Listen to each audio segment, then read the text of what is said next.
Hello everyone, it's Julie Hutchison here from Think, Be, Do Leadership, and today we are talking about the hidden power in your team.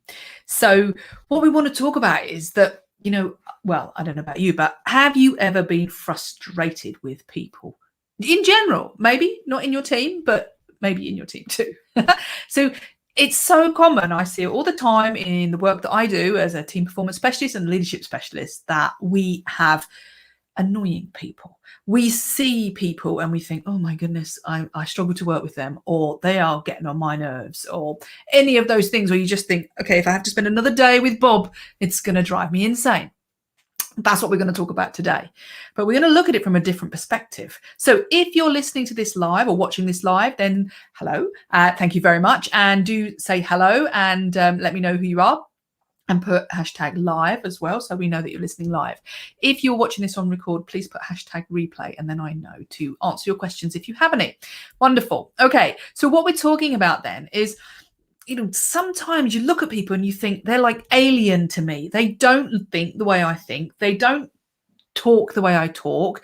They send me crazy emails, or they don't send me the ones I want, and they don't look at things in the way that I'm seeing the world and I'm seeing my business. And if you're the owner of that business particularly, or if you are a leader of a team and you're thinking, these people are so different from me or different from each other, that it is actually causing conflicts because people are arguing over the way to do something, or they're probably arguing over who sits near the window. That is a common thing you wouldn't believe.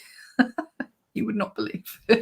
And so what happens is that when we get these people, it feels very awkward and difficult, and it creates conflict. And we often wish that people were more like us, which would make sense, would it not?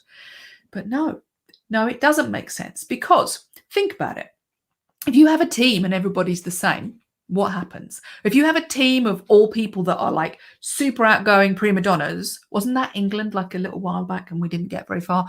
Probably the case. In fact, let's look at football. Why not? I don't know anything about football, so this is probably not going to go in the right direction. But look at the England football team at the moment. They're all working together as a team, but they all have different skills. So why would it make sense that we want people that are like us? What we need is a bunch of aliens together. And what I mean by that is that people need to be different because they have hidden powers. And the reason why they're hidden from you is because they're not like you and they're not your powers. So if we think about, well, what good's that? Well, we don't want to give away the things that we're genius. Let's say, what's our genius? If you're super good at talking to people, or you're super good at selling, but you're absolutely like no good at, accounts or something like that, you don't want another person that's super good at selling in your team. You want somebody who's going to do the stuff that you don't want to do. Otherwise, you're going to fight over who does what, and still the stuff that you don't like isn't going to get done. So you want people that are different from you in your team.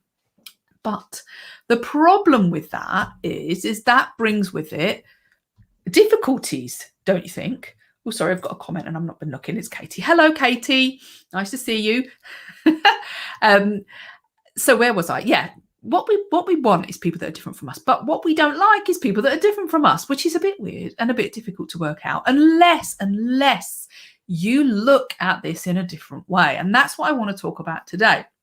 So if you're feeling like your team is made up of a bunch of people who don't understand each other, and not if you just feel like it, if you're seeing it, you may well be seeing conflict. You may well be seeing people being awkward, and you may see people being passive aggressive and making life difficult for each other, and they're just not helping each other.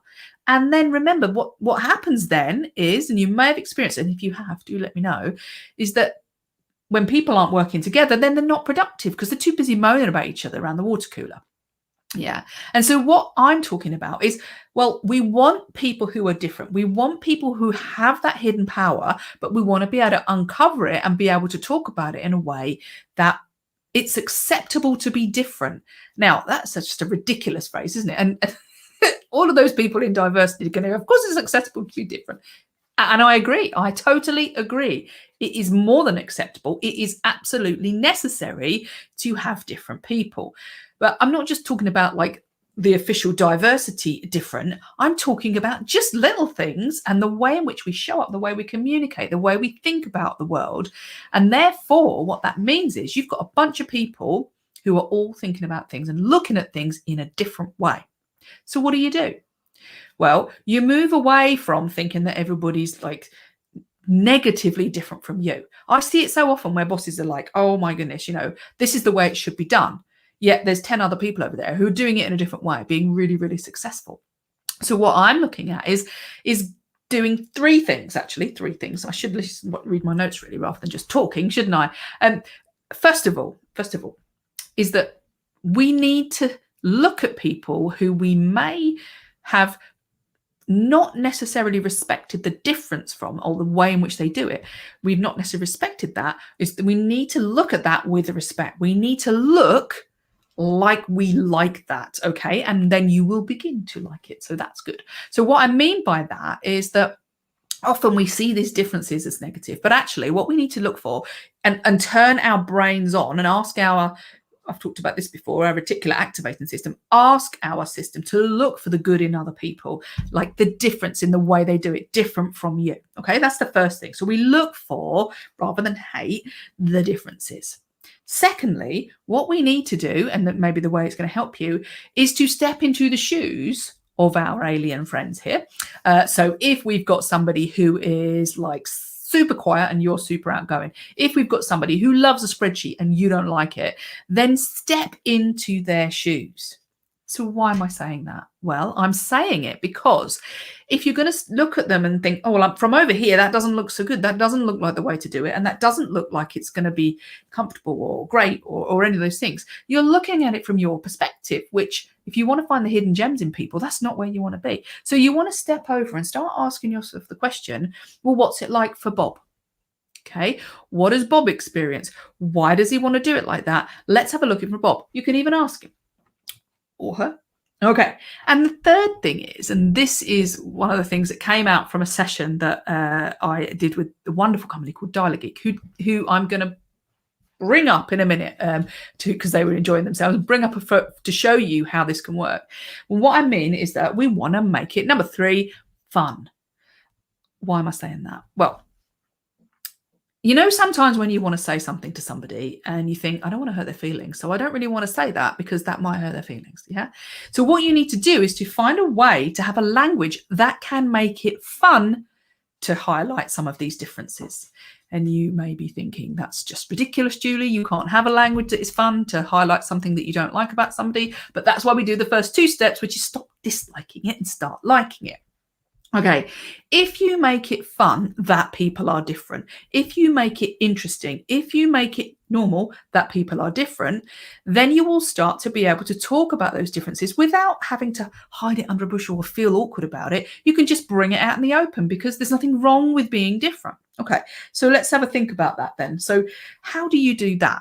Well, I use a method, a tool called DISC, which is a behavioral profiling tool. And this is just one tool. There's loads of different ways you could look at differences, but we're going to look at that today. I'm not going to go into it. There is a live around that, but I do this as a training session for teams to help them to get on better, to understand each other, to be able to understand their clients, and obviously to be more productive and more attractive to their clients as well.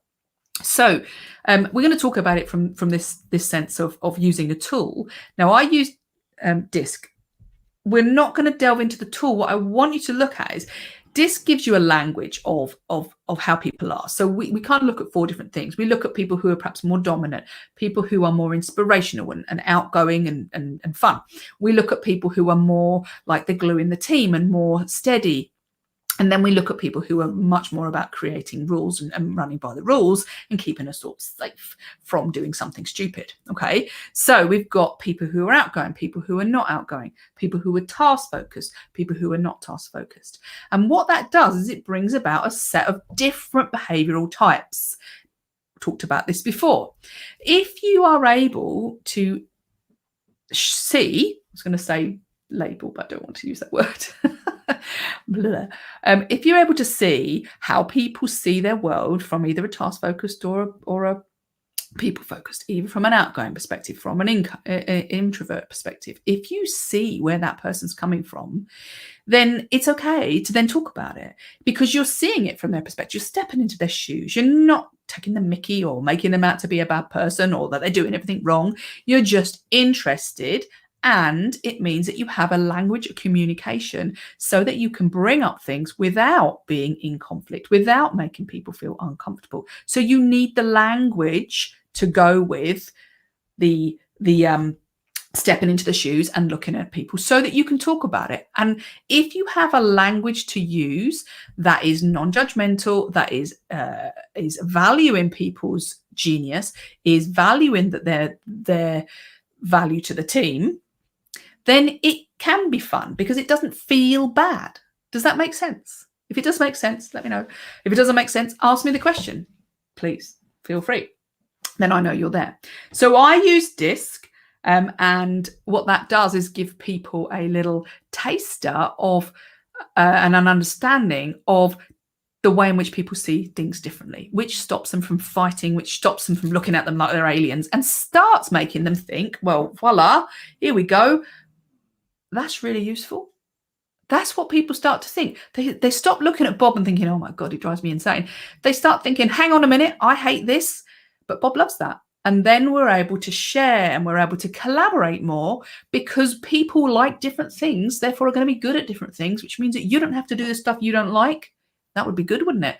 And you can delegate stuff, or if you're part of a team and you're not the boss, you can ask somebody to do something and you can offer to do something that you like that somebody else doesn't. So it becomes fun, it becomes open, it becomes less stressful, and it becomes less conflict because you have a language to use. So I want to share this with you, actually. Hang on a second. Where are we? Here's, if I can do this today. Here we go. I think this is the one. Please let it be the one, or not a cat picture. Let's have a look. Yes. And you see that? Yeah. So this was a training that I did last week with Dialer Geek, who are lovely, lovely. By the way, if you want an IT company, then they are very nice people. So here it says that we did a fascinating DISC training to us geeks. She explained the individual profiles, showed us how each of us interacts with different colleagues and clients, and spoke about the ideal work environment, i.e. where they would be most comfortable, where they'll be at their genius. Okay, we spoke about that, which turns out to be, they're pretty good at it, they say. Julie gave us tips on how to recognize certain types and how to sell to them better. I also give them how to work together as a team. Best thing, the training proved that we are all about the people. So they realized that actually they're all very similar in that way, that they care about the people. And that was really good for their values, for their business. So the reason I put that up there is because I wanted to see that it's actually something that people can enjoy, although they're not all smiling in that picture. Many of them, they were smiling through that. So it's very, very, oh, hey, Sally. Sally's there as well. It's very, very useful to work together as a team and understand the different ways in which that you show up, whether you are more introvert, whether you're more extrovert, and what the benefit to people that is in your business, rather than looking at it as negative. So you're looking for that hidden power that people have that you don't have necessarily, because they're different from you. So if you would like to be able to do this with your team, if you would like to experience this, then give me a shout. I've just said there, if you'd like to treat you and your team to a DISC session, then give me a shout. Message me with the word DISC, and I'll get you the details of how we can set that up for you. Great fun session, and you will learn so much for your business. You will learn so much about the people in your team, and you will create a lovely language to speak to that stops conflict hugely in a business. So I'm going now, unless there's any more questions. If you're watching this on replay, then please put hashtag replay and say hi, and I will be very happy to answer any questions. So just message me, and I'll speak to you directly. Thank you, Katie. Thank you, Sally, for being here live, and we'll speak to you next time, hopefully tomorrow at 1. Take care.